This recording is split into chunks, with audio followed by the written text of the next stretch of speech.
I'm sorry, my voice cracking. He's gonna do a breakup. They're like, it's okay, baby.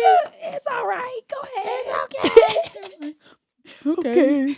These niggas tryna be for me about some memories. Hey, yo, Ren, turn that up. I don't really give a fuck about memories. These niggas tryna be for me about some memories. All they really got on me is memories. Come on, fuck them bitches, man. All right, y'all. We are back. It's been a little 3 months. It's been 3 months, but we're back. It feels good to be back. You already know who it is. It's your girl, Kate Ike. And it's your girl, Dri.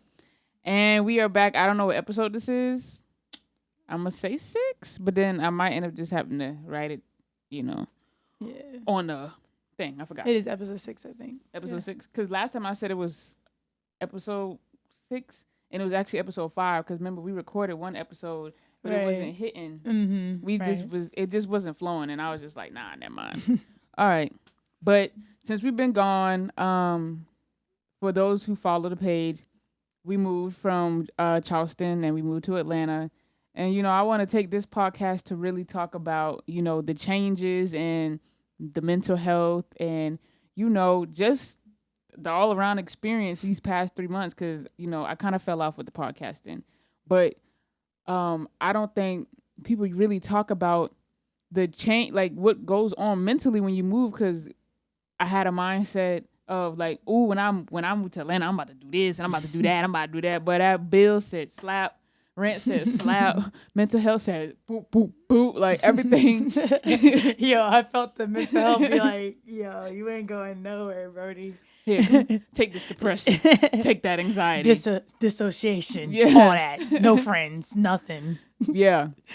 So it's like, I wanted for us to use this one to talk about that because, 3 months ago, it was stressful. Like, it was exciting, but at the same time, it was stressful because it's like, damn, like, we making this big ass move, but it's like I'm scared as fuck. It's like I'm so scared. It's like, but I didn't have to, but I put on the front like, bro, I'm so lit, like I'm so excited. But in the end, it's like you don't know what's gonna happen. I know it was gonna be good, but I did not know what was gonna happen when I moved here.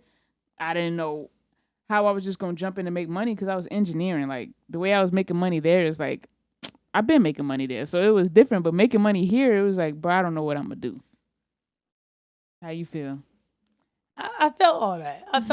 I don't know. Me personally, I don't know. I was like worried about jobs and stuff. Like what career choice was I going to make moving here? And then it's like so hard finding jobs these days because all these jobs be like, oh, we hiring. But then they want to pay you so less. So it's like starting out, moving here, I was just like, yo, like, what am I going to do? But, it worked itself out in the 3 months. Yeah, it took a while.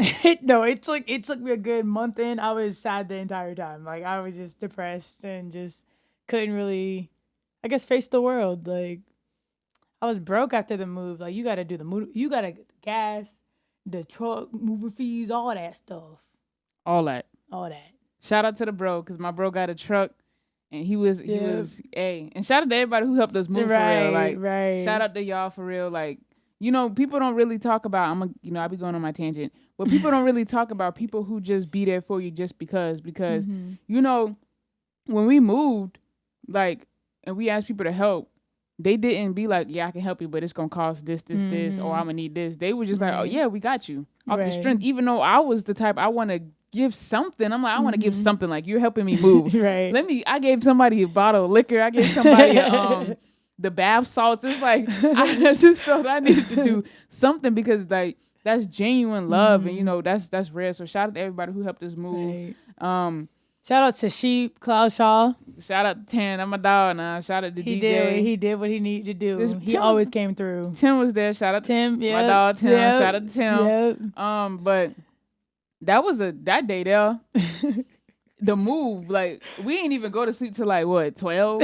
No, it was later than because I had to drop off the cake to Mary. Yeah, it was like 2, 3 in the morning. It was kind of, it felt like the first day of school. Yeah, that's how I would describe the move. It felt like the first day of school, but that shit was moving. We had all hands on deck. Everybody helped us move. All those strong men. Because y'all know I was.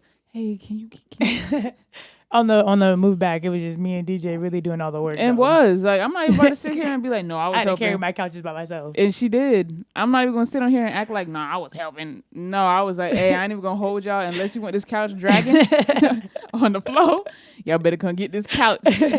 But now, like, overall, I think I really didn't adjust. It took me a while to adjust because I was in a fog.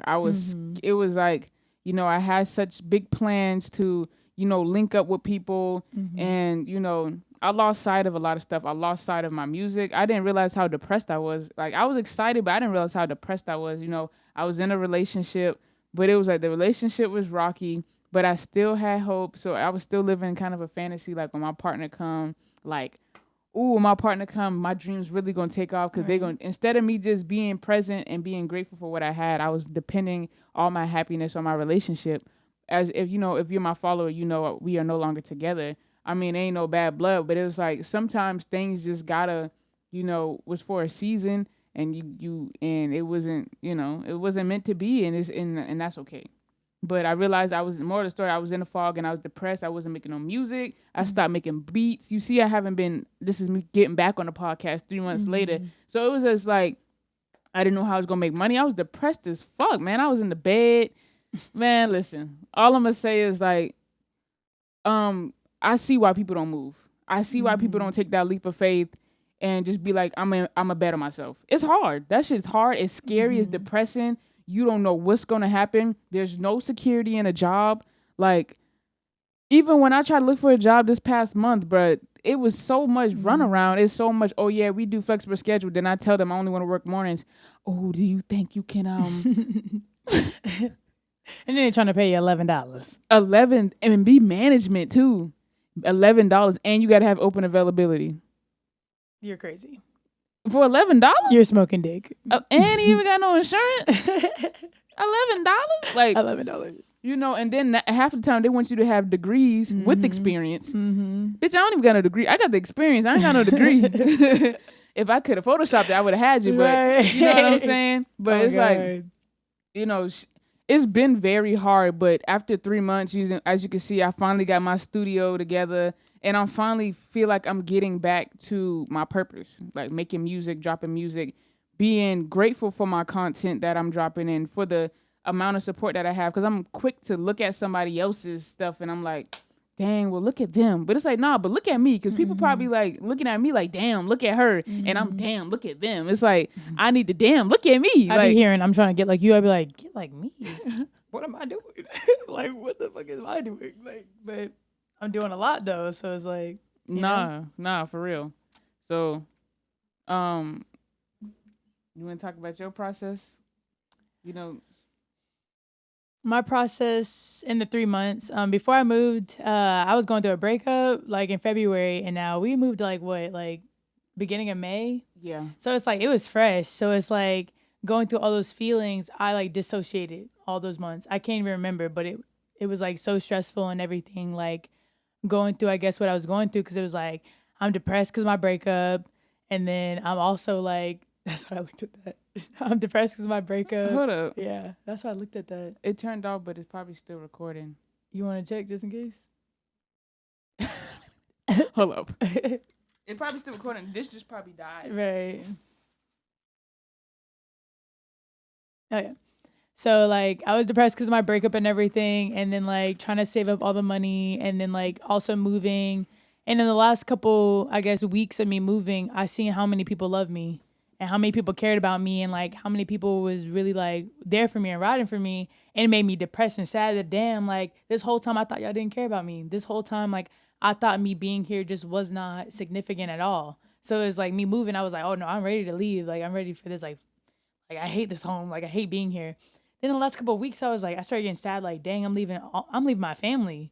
These are my people. This is my community. I'm leaving all of them to start here. So then after the move, it was a really good move. I ain't gonna lie. We got it done. We got it real done. But like after the move, I think it was like trying to find a job that fit me, or like, you know, that was able to pay my bills and stuff like that, was really hard for me, and that put me in a really big depression because money is, of course, going to make you very depressed and stuff like that as well. So, like, it's going to take you to a whole different level of depression. Can't do nothing. You can't even, you want to go this place, you want to go make a friend, but then you can't afford to. Yeah. Gas prices with inflation was horrible. I mean, it was just like, $60 to fill my tank. I know other people got it worse, but no, we're talking about me. $60 to pay. Like, I usually spend like what, $25, $30. That's an additional $30, $35 on top. Like, we didn't have that, but me. But I'm saying, like, in general, like, it was really hard, transfer to go from like where I was so comfortable to then where I'm like very uncomfortable. I don't know if I'm gonna succeed or what am I doing wrong or like how can I even like push myself forward. But once I got my job and like once I started like getting back into the things that I love doing and stuff like that, it was a little bit easier to kind of, you know, like I'm back in the gym now. I'm back doing the things I love. I'm back painting again, poetry and things like that. So it's like now it's like as we're like getting into actually growing some roots in here, it's like I'm not as depressed as I was. I'm not depressed at all, to be honest. Like I'm living lavishly. We're going to have to put the clap sound in right, there. like that's a clap right there. I'm not depressed at all. Like I would say like beginning 3 months I was, but I would say since like I don't know, like mid July, I was really starting to really pick myself up and like get back into it. So that's kind of like my transition. And I made a couple friends, but I have my one main friend, Oya. Shout out to Oya. Shout out to Oya the poet. Yeah. No, I feel that. I feel that a lot. And I think, cause my breakup was fresh as well. Like my breakup happened in the beginning of July and I was already depressed. Like I was already like not even on my purpose. So when the breakup happened, that shit was like, what else could fail now? Right. I done lost about everything. My car was cutting up. My hair was in hand. Like mine too. Like it was just so much happening at once. And I'm just like, no, this is my breaking point. Like I literally lost my relationship and it's like, I need to figure out what I'm about to do next with myself because clearly I'm not supposed to be in a relationship if it hasn't been working out for the past 9 months. And if we were supposed to live together, we were supposed to live together. But it's like this last month has been a total transformation. Like after I took that week, man, that week. My name's Kid. I'm sorry, my voice cracking. I'm gonna do a breakup. They're like, it's okay, baby. It's all right. Go ahead. It's okay.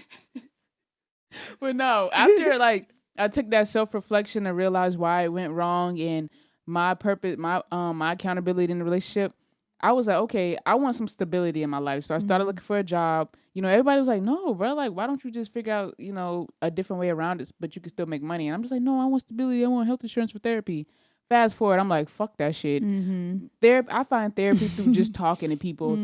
Therapy is expensive. It's like $150, $170 a session. Fuck y'all. Nigga, I'll talk to myself for free. Okay? And then figure it out. And figure it out. Facts. So then that, and then like, you know, realizing I didn't need a job. And now I'm like doing gigs. If y'all don't know, they ain't sponsoring me, but Gig Pro, it's like a, you know, a 1 day thing you sign up for and you get paid every day. And I'm just like, bro, I can do that because I'd rather do that knowing I can be like, all right, I don't got to come back here tomorrow. I can take 2 days off and then come back to it. So it's like now I'm feeling better and I'm being grateful. Like not everybody has that opportunity or that courage to not have a stable income. Because that's another reason people don't move, bro. The income ain't stable and it ain't promised to do something you want to do. You can pick up any job, but it's like, can you afford your bills with that job? Right. Like, are they going to give you hours with that job? Right. Like, ain't none of this shit promised. And I understand why people don't move back to me. Basically, my car was cutting up. You know, I was like, I was trying to avoid it. I figured out I'm a fearful avoider. My attachment style, I like to avoid shit. But I started, you know, figuring out like, damn, I be running away from all my problems for real to the last minute. And so now I'm just like facing that shit, man. Like I'm really facing it. I'm cussing up. I realize I be cussing a lot. I'm facing it. Like I'm really facing it. Who gives a fuck? Right. Gives a shitty fuck. Yeah. A shitty fuck, man. Shitty fuck, man. Oh my gosh, Danny.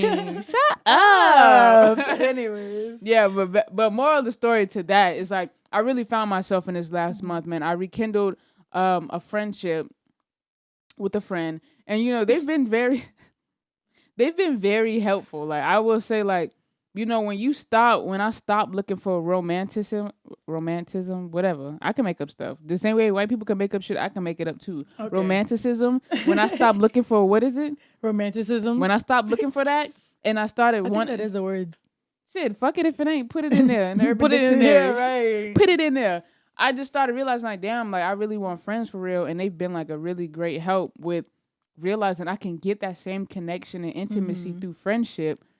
Platonic friendships also are really healthy.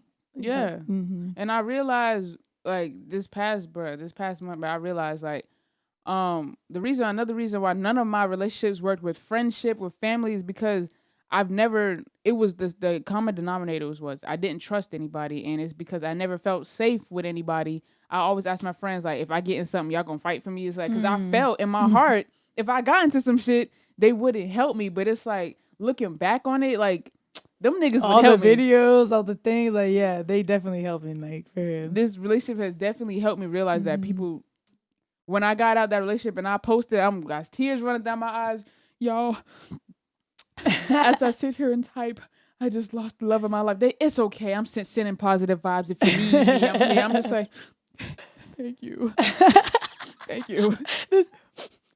I swear to God. But and that's like, how she really was. How she really was. Bro, I was down bad. Like, I did not eat. Like, I wasn't eating. I got sick. Like, I was down bad. Like, I was grieving for real. That's all I can say. I was really grieving. It was like a death. Like, but it's like that stemmed from abandonment issues. That ain't even really had to do. I'm not gonna say it was no love, but it was like that was more of so many wounds that I wasn't healing, and all that shit just came back up. Like, damn, I'm abandoned. I'm back alone. What I'm supposed to do?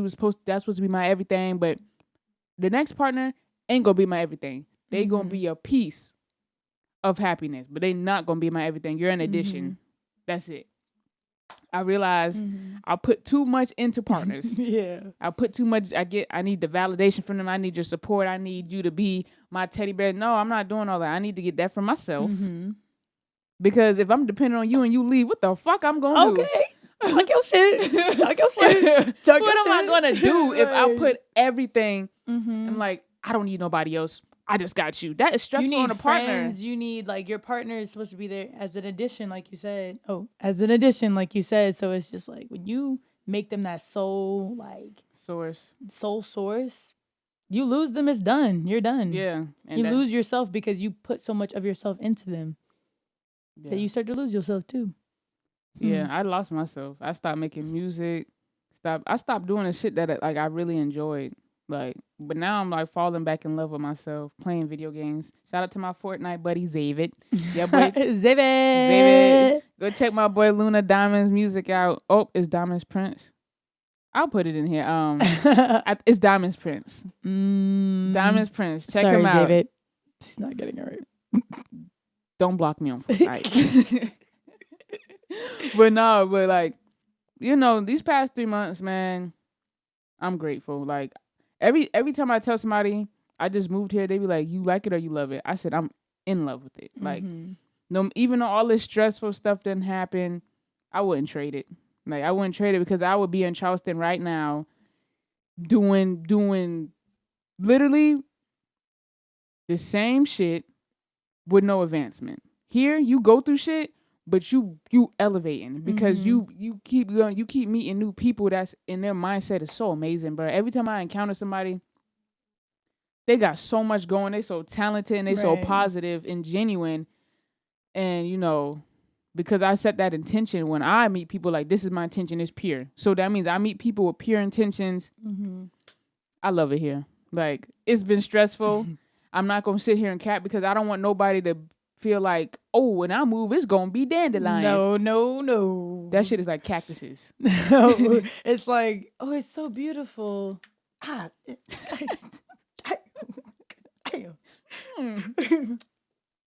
It's not easy. Yeah. And I just don't want to stress. I want to stress that enough. It is not easy moving. We was paying 2 rents for 2 months. And I had to keep traveling back because I had to handle it, and then you got to return the keys, and this is that. You got to tie up all the loose ends. What else? Getting in here was hard. because they want you to have proof of job. Bitch, how I'm gonna have a job if I ain't even got a house yet? Like, what the fuck? But we made it work. Like we always do. We're chosen. We made it work. But you know what I'm saying? It's like this shit. I'm telling you, if it took us 3 months to settle in, if you don't even have a mental capacity, like, to understand, like, shit don't come tomorrow, it might take you longer. Right. I still be driving and I'd be like, damn, I live in Atlanta. Right. I be confused sometimes. I'd be like, I'm not in South Carolina no more. Like, where am I going? Because now I'm familiar with the roads. I'm like, oh, I know where I'm going now. Like, whoa. Facts. I'd be excited when I know where I'm going. I'd be like, wait, how do I know? Okay. I get it. I'm here. I love it. The women are beautiful. The men are beautiful too. I am beautiful. Yeah, me too. But I love MSR. They be having the baddies. And everybody, I will say this, I'm going to shout out MSR. It's sponsoring all the people that are not sponsoring her.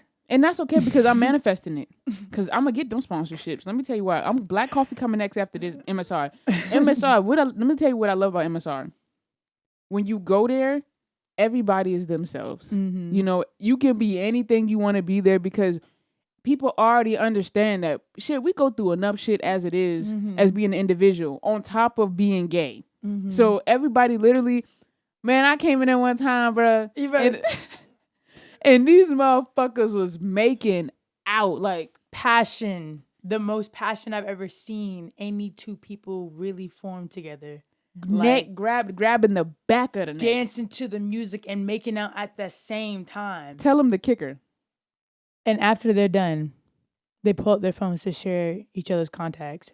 They didn't even know each other. That's what I'm talking about.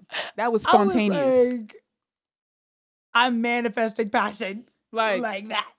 Like, don't boy really just be so passionate and I'm so in love with it. And I met this lady at the club and she said, my family hates that I'm like this, but this is so, I don't even care because this right here, she was just like, she was just so in love with it. She said, I'll come here every weekend. She was just like, I just wish my family would just accept me the way I am. And I'm just like, you know, I'm sorry that happened. I'm sorry that's happening for you because my family, you know what I'm saying? My family, they just like, okay. Yeah, my mom, she was like, yeah, it is what it is. Like, this is just, it is what it is. Like, okay. We're raised to be very open. Like, you know, you got some elders who they have to go by the Bible of I love you, but I can't support you. I mean, and that's cool. I'm still gay as fuck. That shit ain't going. I'm still gonna talk about my gay ass girlfriend and gay ass shit. So it's and like I'm still gonna correct them on that gay ass shit every time. Yeah, but love y'all. But anyways, they be like, it's her girlfriend. Big facts. Gotta stay it up for a couple of seconds so you know I ain't playing like that. But Black Coffee. If you're in Atlanta and you haven't been to Black Coffee, they get 100 stars. Black Coffee is a black-owned business, a black-owned coffee shop. I don't have the address. You could type it up because they like that. You know what I'm saying? And they host open mics every Wednesday. And when I tell you this is the best open mics I've ever been to in my life, they didn't even know me. And by the end of that show, yeah, can't I know that's right. Like, you would think very supportive. You would have thought they would have known me. You know what I'm saying? If I was in, I'm gonna just be real. If I was in Charleston and I performed at an event and I came on there with that scratchy ass voice talking about a relationship, I would have got crickets. They would have been like, so. And they would have clowned off her and everything too. But like, no, that was one of the first places I went when I first got here. Like, it was like nerve-wracking because it was my first time going out by myself. So it was like anxiety driven, but going there, the community, everyone's so welcoming. It was like, oh, I gotta go again. So I decided, oh, nah, you gotta come. Like that shit's good. Like for real. They're so when I say, bro, when I say they don't gotta know you from a can of paint, it's just like we are people, we are melanin, so we gonna support you. Right. That's pro-black. Even though they might not be pro-black, that's how I'm taking it. Like, they don't know you, but by the time you finish performing, they plug it in that Instagram. You don't even got to give it to them. They going to listen out. Hey, y'all can follow me on Instagram at KDIKE By the time I check my phone, I got like 5 follows, like Right. genuine love. Mm-hmm. So shout And out then Black. the owner also, he like will be like, "What's it again?" And he'll at you on. Shout the out to story. Carl. Right. Shout out to Carl. Cause he every time somebody perform, he right there promoting it, and you know that's what I'm saying. That genuine love, that's what really makes the world go round for real. Right. Cause the intentions are so pure. So shout out Black Coffee. I know I'm gonna get a sponsorship in the future because I'm like that. So I always been raw like that. Shout out to Juicy. Right. Shout out to Juicy because I always been raw like that. You know what I'm saying? Raw like that. Oh, Xavier text me. You feeling any better today? Oh, Xavier, you wouldn't even know. You wouldn't even know I had shout you out. That was really all of the questions. Oh. You know, we got 10 minutes left, but that was really all of the questions. Oh, There ain't okay. really nothing else to talk about. This was just really an update because we'll come back on the next episode and, you know, give them what I need to give them. But this is more of the lines of, bruh, more of the story. If you want to do something and you scared to do it anyway. Think of Courage the Cowardly Dog. That man was always going through something that was so scary and traumatic, but guess what? He made it through every time. He ever chickened out? No. He always made it through, right? There's always another episode. So I'm like, it's gonna be hard, but it's gonna get easier. It's impossible for you to fail unless you decide to fail. Like, you can always make a way. For real. Like, always. There's always a way to make money. Money's always gonna be here, but you won't. So it's like, are you gonna continue to stay in that one spot you are in? Or are you gonna elevate to a different level? And yeah, you're gonna fail a couple times, and yeah, it's gonna be stressful, but why be comfortable if you can succeed in higher points by being uncomfortable? Something that I'm gonna leave it off with this. Something that I kept scrolling across.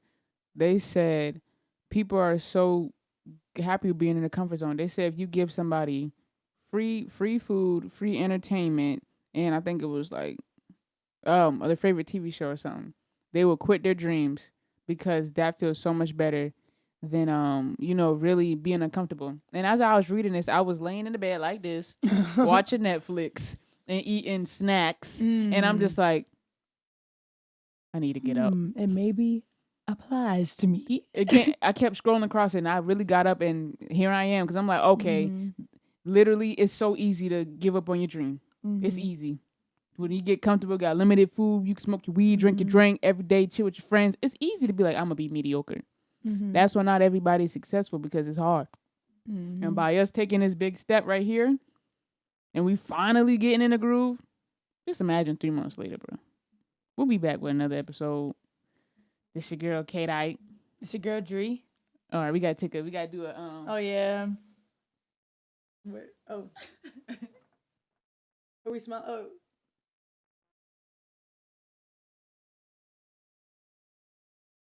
I know they're gonna look at this like.